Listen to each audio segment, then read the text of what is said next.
Welcome everybody to the bi-weekly community call. A lot has happened since the last call we had. The multi-chain expansion is in full force.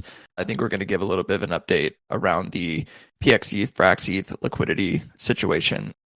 I know some of you have been following it in the Discord, some may haven't, so I'll let Funky give an update on that in a bit. And then, we have maybe some stuff to talk about with regards to the mode deposit that you have all been waiting for. So we can start a little bit really quick though with an update about Pirex CVX, which since the last community call became the single largest holder of VoteLock CVX, which is pretty crazy to think about. I think it holds like 7.8% of all of the VoteLock CVX. And then if you take a look at the treasury, we also have about 2.44% of the VLCVX supply in the treasury. So all in all, I think we're now over 10% of the CVX supply across the Pirex CVX deposits in the redacted treasury. So it's pretty crazy to think about. Pirex CVX has been one of those things that's just like quietly chugging along and one of our most successful products. And yeah, I mean, it's pretty cool to see. So that was the big thing that happened with regards to Pirex CVX recently.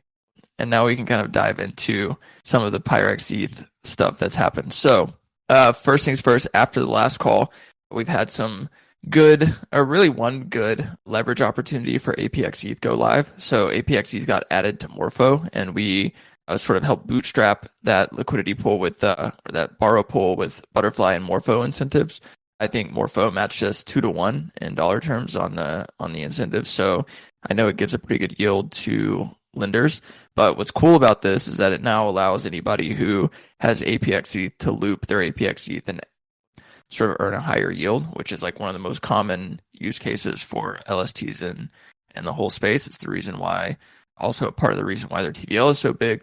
And to make things easier, Contango, which I believe is they're like an app that builds on top of different borrowing and lending protocols. Contango built this like super easy to use UI for leveraging your APX ETH position using Morpho. So I don't know if Figgy's in the chat, maybe you could drop the link to the tweet or to the Contango UI. But if you're interested in levering up, I think there's like 400 something ETH capacity to do so. So you could do it with a little bit of size if you want. And I think you can get up to 6x leverage, which ends up putting your yield at around like 40% versus the obvious like 10% of the vanilla sort of APX ETH yield, which is pretty good. Obviously, ape with caution. Leverage can be risky if you do not know what you're doing. So please know what you're doing. Don't do anything crazy. Anything else you want to add with regards to APX ETH on Contango? I know we have some other leverage opportunities coming up, but I don't know if we're in a position to share those just yet. Good. Cool. Funky, do you know how long we are going to do incentives for the Morpho pool? So currently we have 3 months of incentives with Morpho, where they put up 150K and we put up 75K. But given how popular it is, I'm sure we'll evaluate and probably continue incentivizing there as well. Hell yeah. And I might have been wrong. Well, no, I was kind of right about the APR. It looks like 45% is the latest number that I saw. So, but when it first launched, it was 50%, which is crazy. But anyways, moving on. So we also expanded to, as part of the multi-chain expansion, we expanded to Blast, and we partnered with some good friends at Thruster and Hyperlock to launch a PXETH wrap ETH pool on Thruster, and then you can lock it on Hyperlock. So a little bit of context. I know we touched on it in prior community calls, but Thruster is the sort of largest DEX on Blast, which is an Ethereum layer 2. I don't know why you guys wouldn't know that, but it's the largest DEX on there. And then Hyperlock is kind of like their Aura. So Hyperlock is run by the Aura team, Thruster. And so like they're basically creating the same relationship that Aura and Balancer have with Hyperlock and Thruster.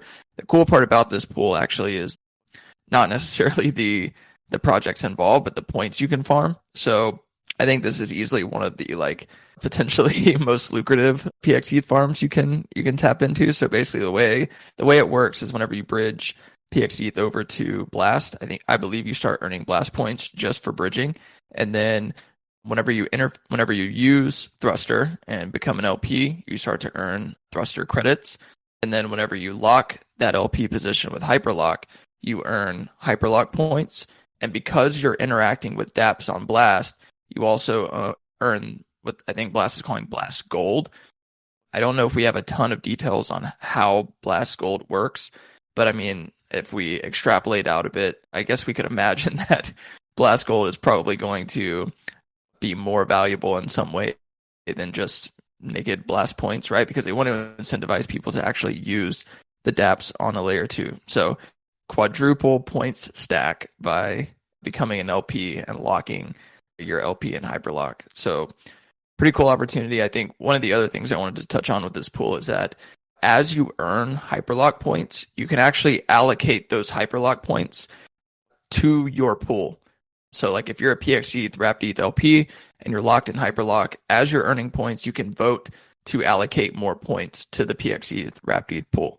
So it creates this sort of like positive flywheel. It's kind of just like Curve and Convex, where if you were a large Convex holder or a large Curve holder or whatever, you can sort of vote to allocate more incentives to the pool in which you're an LP. You can do the same thing with Hyperlock, which I think is kind of unique in terms of points programs, because usually points are not this thing you can actually use for the most part, but Hyperlock is letting you use them. So something to keep in mind if you're an LP there, especially a large LP, actually large or small, it doesn't matter. If you're an LP there, make sure to reallocate your points to the PXETH pool, because it drives more liquidity, drives more points to the pool, and increases the odds that your, I guess, points convert into something more valuable later. Moving on to the next integration we have. Geez, we have so many. Okay, I guess, yeah, the other really big one that we launched between the last community call and now is the APXETH pool on Pendle. So far, Pendle has had like a crazy bull market growth. I think they have like, I don't even know, like $2 billion worth of TVL now. And most people may or may not remember this, but I think Butterfly was like one of the earliest things that they spun up a pool for back in the V1 tokenomics days, and I think it was like pretty actively used. So it's cool to like circle back now that we've launched something new and repartner with them on this. But basically, I'm looking at the stats right now. So the APXETH pool has 1.3 million TVL, some of which we seeded with the ETH that we have in the treasury, and this is just to help bootstrap initial liquidity to obviously encourage other people to use the pool, because if these pools are illiquid, they're not as useful. But as a user of Pendle, if you're unfamiliar, you can choose to be an LP. You could choose to buy a PT token to earn fixed yield, which looks like it's about 6% right now. Or you can go long on the yield and buy a YT token. And it looks like you can earn something like 46% yield. So up to you guys how you use it. If you have any questions, I recommend asking the Pendle team, because they can give a lot more feedback than I can. Pendle can be like kind of tricky to use, and I'm sure Intern will ship a tutorial in the near future. But oh yeah, I guess I missed that we also incentivized this. No, we didn't incentivize this pool, did we? We just seeded it with liquidity. But I think it's incentivized by Pendle if you're an LP. So if you're an LP, you not only earn we're yield also looking at Go ahead. Yeah, we're also looking at PenPy and our own Pendle hidden hand market, and we also have Equilibria. So we're just figuring out right now what's the best path to go about incentivizing it, because it's a ton of free TVL that's just getting locked up. Yeah, exactly. And like LPs earn Pendle rewards, and using bribes, which as Sammy mentioned, we're trying to figure out, we can actually boost the Pendle rewards even further there. So you're earning all kinds of APY. Yeah, there's PenPy, and then I think Equilibria, so there's two of them. But we're just kind of like looking at the options right now. Okay, moving on to the next integration. What do we have? It looked okay, yeah. So I guess, well, I don't know, it might be a sensitive subject. So Yearn did launch an MKUSD vault, but unfortunately, I think Prisma got exploited for around $10 to $11 million yesterday. Just for all of your peace of mind, we are pretty much unaffected by this. Of course, we weren't a collateral type on there. All we did was have PXETH, MKUSD liquidity, and I'm sure if it was super concerning, the Treasury Committee or whatever would have helped sort of unwind that liquidity. So I think we're in an okay spot. Yearn didn't Also, launch a pulp for the it, but hidden hand market is unaffected as well. yeah, so everything's unaffected. It sucks. Hopefully they end up being able to resolve it somehow. I think it was a small fraction of their TVL, but large still, even in total like dollar terms. So sucks to suck. Or not sucks to suck, not that they suck. It just sucks to be in that situation. The other thing that went live, which has already been live for a little bit, but we kind of just announced, I think it was on Monday this week, is the Li-Fi integration. So basically what this allows you to do, and I've seen some confusion about this, so I guess we could talk about it extensively, but what it allows you to do is zap from any asset on any chain into PXETH or APXETH. Basically, the whole goal with this Li-Fi integration is just to make it easier for you to go into PXETH or APXETH from any asset across any chain or layer 2, or not any chain or layer 2, but the ones they support. The whole goal is just to make this easier, and to access it, you can actually just, whenever you're going to deposit, you can click this little pro mode toggle at the top right of the UI, and it'll open kind of all the options made available to you from Li-Fi itself. So I think it might be kind of expensive because there's a lot going on under the hood to actually like make the magic happen, but who knows, maybe they'll one day like come up with some optimizations that make it cheaper. Maybe like on weekends when gas is low, like it'll be a little cheaper, but it's just like a small quality of life improvement that may or may not be useful to you. Anything else you want to add about Li-Fi that I missed? Good? Cool. Okay, man, I'm running out of breath. There's so many of these. Jesus. Next, we have the Pyth sort of price feed that just went live, I think 2 or 3 days ago.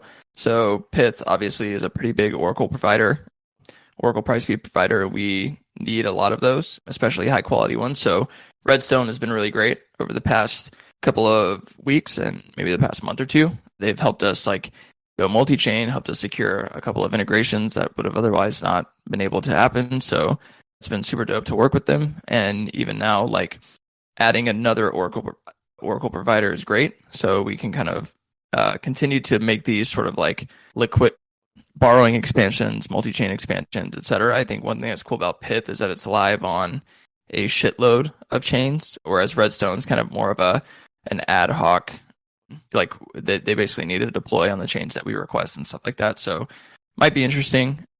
Just another good step in the right direction. Like the more price feeds we have, the more opportunities it opens up. So cool to work with them on that. Oh man. What else do we have? Okay. And then again with the multi-chain expansion, we went live on BNB chain with Thena. I believe rewards are already live. So you all may already know Thena from our partnership through Marionette on Hidden Hand. So cool to work with them on getting some PXE liquidity going. So if you're an LP on BNB, you can provide liquidity to PXE ETH pool on Thena. I believe we will also be doing some voting with the VE Thena that's delegated to Marionette. I don't know, Funky, you can correct me if I'm wrong, or Sammy, but I believe we'll be using some of that voting power to keep the rewards pretty juicy there. Yeah, we're using some of the Marionette voting power to juice our new Thena pool. Cool. Yeah, and speaking of BNB chain, we haven't made the announcement yet. I think we're making it tomorrow, but we're also live on PancakeSwap on BNB chain, and rewards are already live. I just looked at the APR this morning. It's like 80%. I think they're doing like a 2x cake rewards boost on there. So if you're interested in BNB chain things, there's now 2 farms that are live on there. And as you all know, we've kind of been working with PancakeSwap on mainnet. So we're also just expanding that to BNB chain. And the announcement's going out tomorrow. So if you want to be one of the earlier LPs, there's your alpha. I know, Sir Sean, you're always on the hunt. So if you're in the audience listening, there's good yield up for you there. One thing also to expand is all of the different Marionette integrations. There's a few different ones that are in the pipeline right now that we're looking at. Every time we get a Marionette integration, we get free PXE liquidity. So because of the fee structure that we have, where instead of capturing a dollar-based fee, we capture a voting fee, which goes back to incentivizing PXE, which brings more PXE, TVL, which makes more fees. So it's essentially free. So now that the Thena pool is live, we'll have both Pancake and Thena live, and we'll see how that sort of grows and how that flywheel starts to work out, and hopefully it attracts more integrations and more TV. For sure. And if you want a good example why free voting power is always good, just look at the Velodrome pool on Optimism. Like us having that free VE NFT, being able to direct emissions there is like killer, because the more liquidity we can bootstrap for free, the better, obviously, because attracting liquidity can be expensive. And if we have the opportunity to encourage like minting a PXETH or APXETH without spending Butterfly or any other sort of rewards, that means we can always like allocate to more like essential spots as needed and in whatever size we need. Okay. And the last integration in this long fucking rant that I've been on is we are finally on Camelot DEX on Arbitrum. So a lot of you have been asking about this, so it's finally here. I think we've had bridging to Arbitrum available for a bit now, but I think it took us a little bit to get the pool spun up and then get incentives going on Camelot DEX. So for all of you interested in Camelot, it is now finally here. So if you want to go over to Arbitrum, there's something for you to do, and I believe we have some other Arbitrum-related stuff in the pipeline. Sir Sean asks, is the Velodrome yield entirely the free voting power we get from that NFT? Yeah, it is, as Never said in the chat. So pretty crazy. We were able to bootstrap like 1 million something TVL on Optimism without spending $1. So kind of cool. All right. So that's all of the integration stuff over the past 2 weeks, which it took me almost 20 minutes to run through that. So I think that's good. I think the yield is scaling. So lots of good news. And the funny thing is, I think we have like partnership announcements just rolling out for the next 1 or 2 weeks even still. So the schedule's packed. The multi-chain expansion is well underway. There's plenty of yield opportunities for you all. So we'll just keep them coming. Okay, I guess before we move on to the node stuff, really quick, I guess, Funky, it'd be nice to talk about like the current situation with FraxETH. So as you all of you who are tracking the TVL may have seen that like 8,000 ETH is this kind of hard TVL number for us to crack at the moment. And part of that is due to our current sort of like loose peg with FraxETH, which is under peg. And so I believe, and Funky, again, you please correct me if I'm being retarded, but I believe this like FraxETH being under pegged has created some sort of arbitrage with PXETH, which encouraged people to redeem their PXETH, kind of like slowing TVL temporarily. And so we are in the process of coming up with a strategy to sort of like diversify away from FraxETH liquidity. And before I get way out of my depth, I will let Funky take it from here. Yeah, I mean, so we have our first and third biggest pools with FraxETH, Curve, and Balancer pool. FraxETH has never had a perfect peg. Like in the past, it's been like around 998, 995, and that's kind of where it is. And over the past like week or 2 weeks, there's been a lot of, I guess, people rotating out of LSDs in general. So the pegs of all LSDs have been put under strain. Like Steth is, I think, at like 998 right now, whereas Steth usually has a very strong peg. FraxETH is like 988, which is not amazing. And because we have our biggest pools against them, we're by default have the same or similar peg. Ours is slightly higher actually than FraxETH. And the issue with that is it creates like an arbitrage opportunity where people buy PXETH and then redeem it for like either insta redeem it or go through the validator unstaking process, etc. So that's been kind of pushing our TVL down. The idea previously with FraxETH was that we would have like a synergistic relationship where having FraxETH in the pool with us would help with our yields. The process of doing that is kind of more difficult. So we're slowly moving our incentives from PXETH FraxETH pools to PXETH ETH pools, with the idea of like less reliance on or less collateral effects of other LSDs on our peg. So yeah, that's kind of an overview of the situation. There's no like long-term risk because Frax ETH and PX ETH can be redeemed for 1 ETH. It's just kind of a short-term situation, but I'm sure we'll be past the 8,000 ETH barrier soon.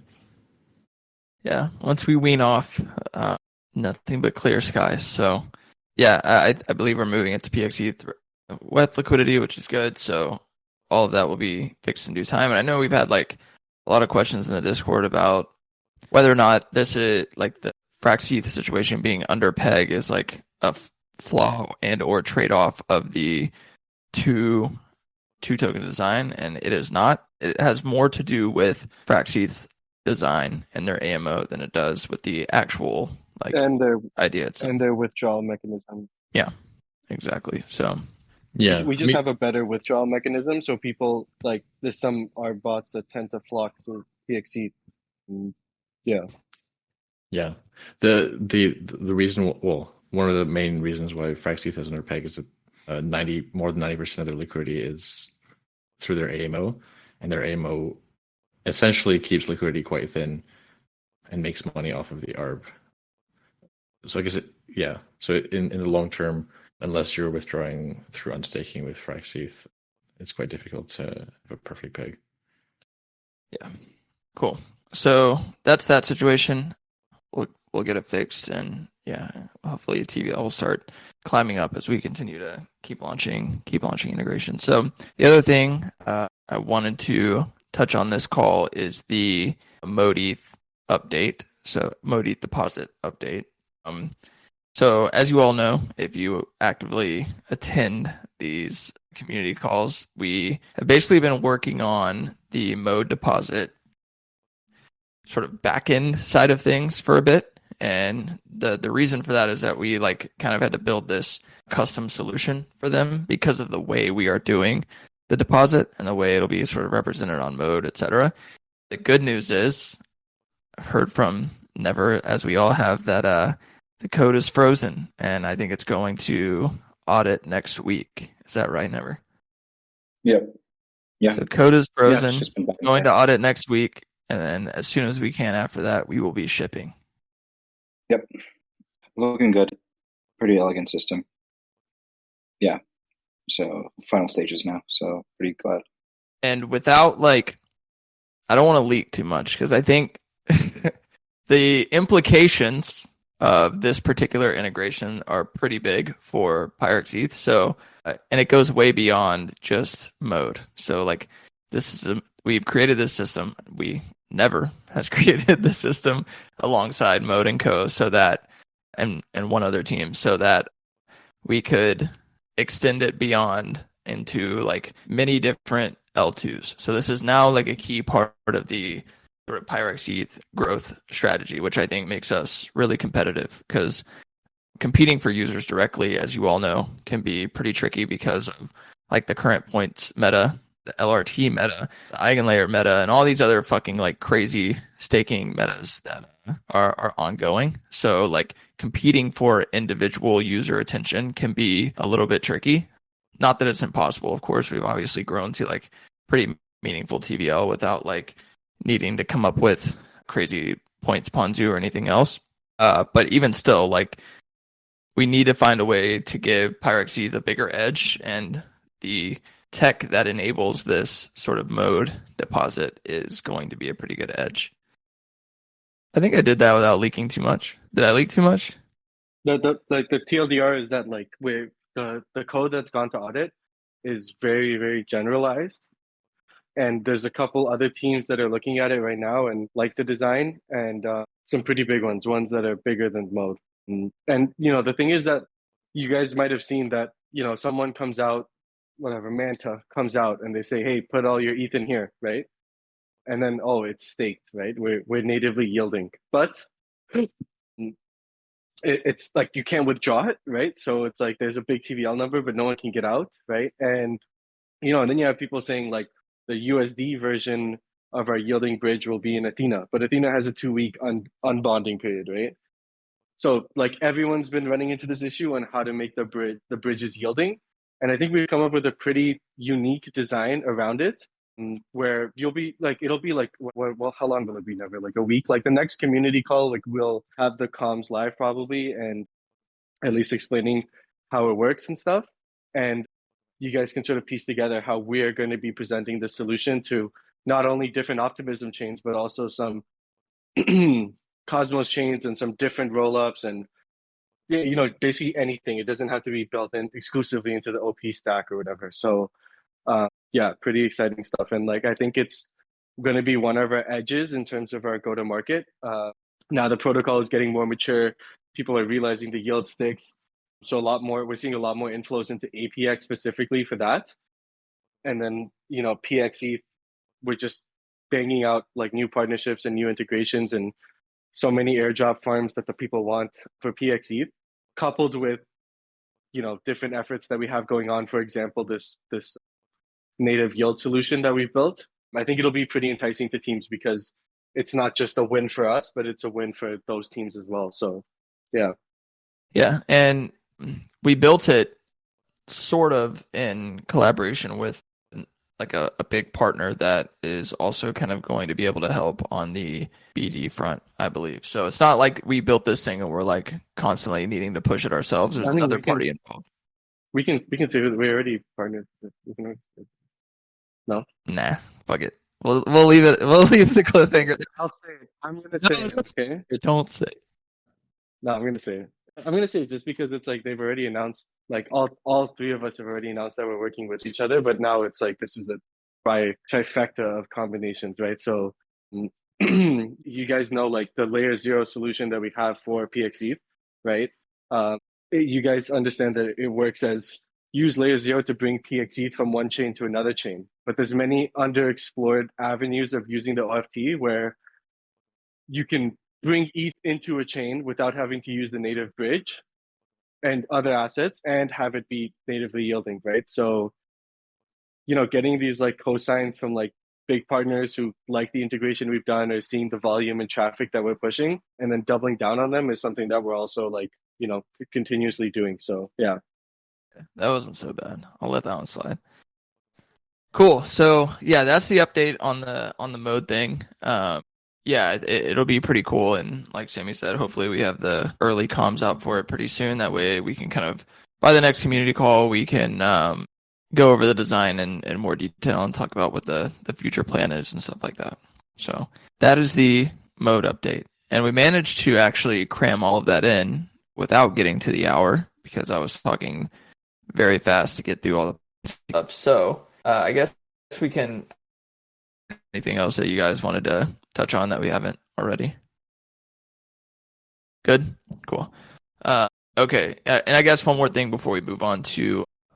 I guess if anybody has questions, you can ask them while I'm kind of doing this little spiel. But I think we will have some posts coming to the governance forum relatively soon. It's kind of that time of the year.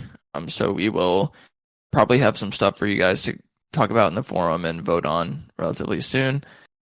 So just keep an eye out for that. All right. I will answer questions now. When Dinero. Okay, I've actually gotten, surprisingly, I don't know if there's because there's new people in the Discord or people that haven't been fully following or whatever. So we've been getting a lot of questions about when Dinero. So first off, Dinero phase 1, I guess, as we'll call it, is already live as Pirex ETH, but I'm assuming that people are wanting to know when the stablecoin. The good news about the stablecoin, I believe, is that development for it is kind of like already begun. But I don't know how much we can like say about the specifics. It's pretty early on in the development cycle. So yeah, I think there's quite a few new faces, so it's probably worth reiterating that there's some dependencies on Dinero, such as liquidity for PXE, Oracle availability for PXE that limit the ability to actually do Dinero safely. So, most of the blockers for Dinero are not development blockers, but they're liquidity / integration blockers. So, yeah. Cool. When Redacted socks. Actually, funny enough, I was trying to get some socks added to the store. If you go to shop.redacted.finance, you can buy shirts or hoodies or fucking dad hats. they don't want me to succeed. What I was saying is, I was trying to add some socks to the store, but apparently the like quality. Am I back? Let's try again. Try talking now. Yeah, no, it's cursed. You can't. Wait, you can't hear me? Well, every time you say, "Can you hear me?" I can hear you say that, but every time you try to say something else, I can't hear. Testing. Dude, the feds are trying to stop me.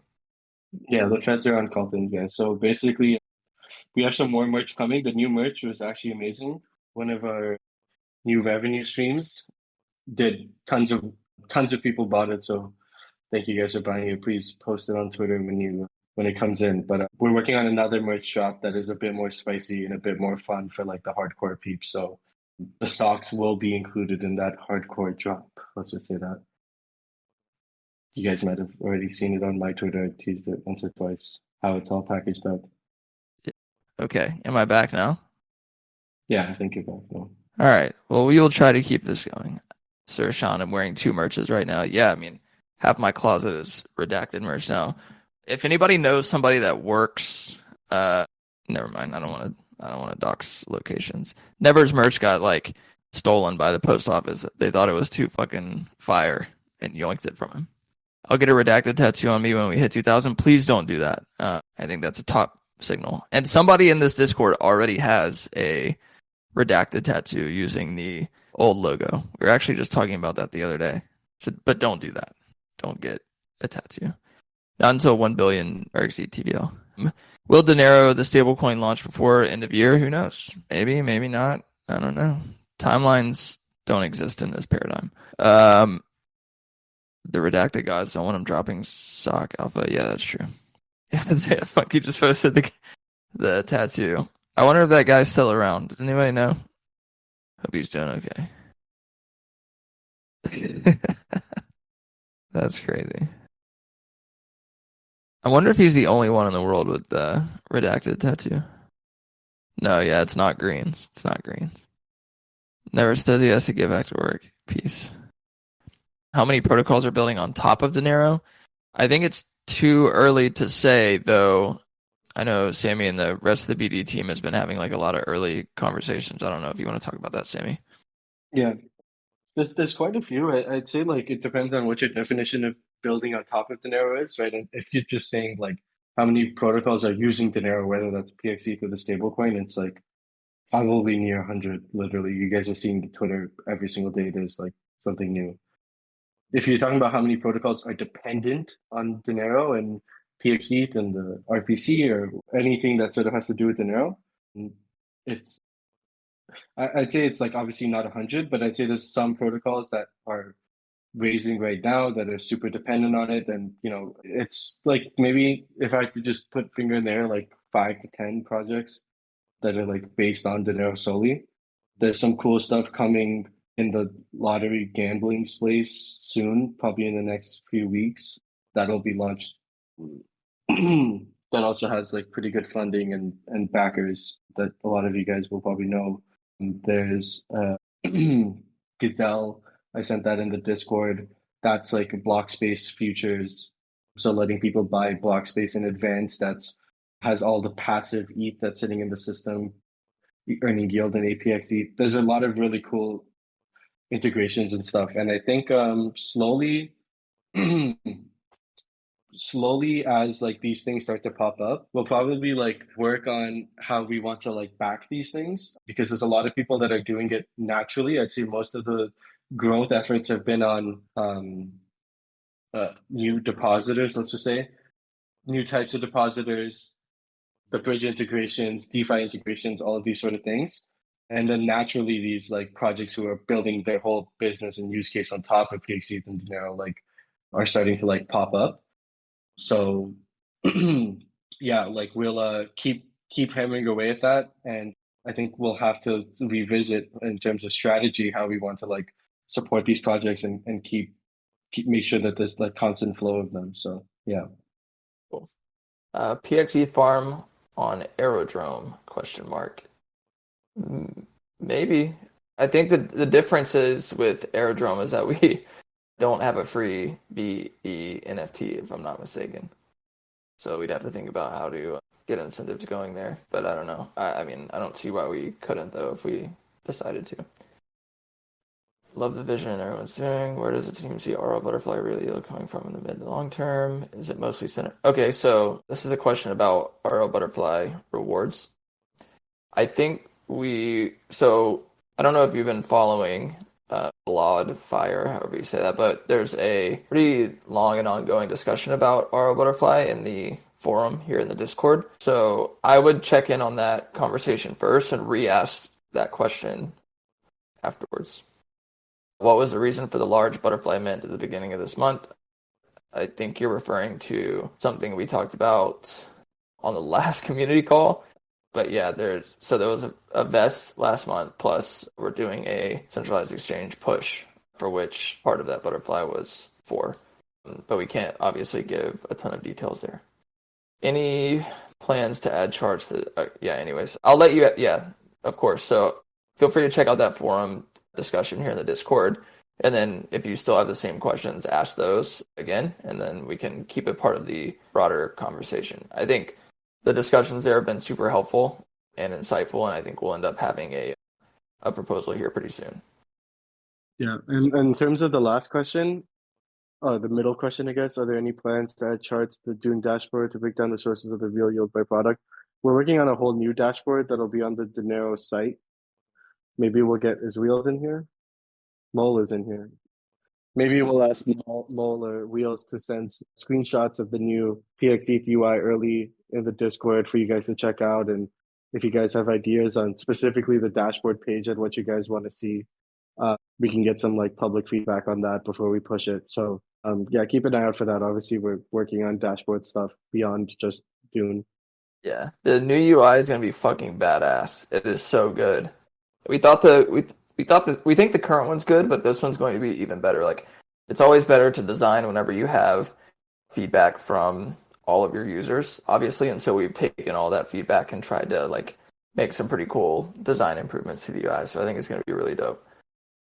Wheels is getting a new tattoo. Actually, no, Wheels has a weekly meeting with his grandma on Friday to convince him to convince her to allow him to keep working here. So like, remember everybody, if you want Wheels to keep making the front ends good, to send messages in the Discord to his grandma so that he can show her and he can keep working here. This is like really important. If we lose Wheels, then it's just not good. But his grandma is the deciding factor. So cool. Adding a butterfly tattoo the day if sex hits too. Okay. Please no tattoos. People just don't get tattoos. Colton, you're canceled, Mike. I'm okay. I'm a bad guy for trying to help my friend. I'm the bad guy. Let's see. Any other questions? We got about a few minutes left before we wrap this thing up. So if there's any last minute questions, ask now or wait until next week. Joker Alpha. Okay, so first off, we already gave way too much alpha. Second off, the joke situation is on pause. However, first off, the joke situation is on pause because Robert put us through a lot of trauma on the past one or two community calls, in case somehow you guys forgot, with his fucking terrible jokes. We have a new hire coming on board really soon that you will all probably know, to be honest, and we'll get him to tell the joke. Probably for 2 weeks in a row, because usually their first joke's always like super terrible, and then the second joke is sometimes better. In Robert's case, the first joke was terrible. Maybe we'd have to. New hires in LA, right? So it might be a bit early for him, but maybe we'll get him to wake up early for one of these. Yeah, well, he basically has to at this point. But what I was saying about Robert specifically, or Mr. Chang, is that his original joke was terrible, and then his second joke was like orders of magnitude worse. Yeah, and it's definitely an issue. So we need to make sure the new guy is prepared. When redacted chain? Tomorrow. Soon. TM. Ice cream, I don't know what that means. We love it. Joke trauma, yeah. Chain gave us joke trauma. Plans to move to Fraxtal chain. I guess we could if Layer 0 supports it at some point. I don't know if they already do or not. But yeah, if there's opportunities there, we'll bring PXETH there. All right, last round of questions. Any more before we wrap this thing up? Is Ethereum Foundation buying? I don't know. Somebody call Vitalik and ask him. How tall am I? 4'8". Taller than Sammy, though. Short founders FT dub. Win bench vid. Next time I bench, I'll take a video. 311. Now you guys should see the pants Figgy wears. They're fucking egregious. So yeah, 4-8 horizontal. Okay. It looks like we answered all of the important stuff. So I will let everybody get back to their Fridays and weekends. So thanks everybody for coming to hang out. As always, yeah, we have descended into chaos. So we will see you on the next call in 2 weeks. Peace. Peace, everyone.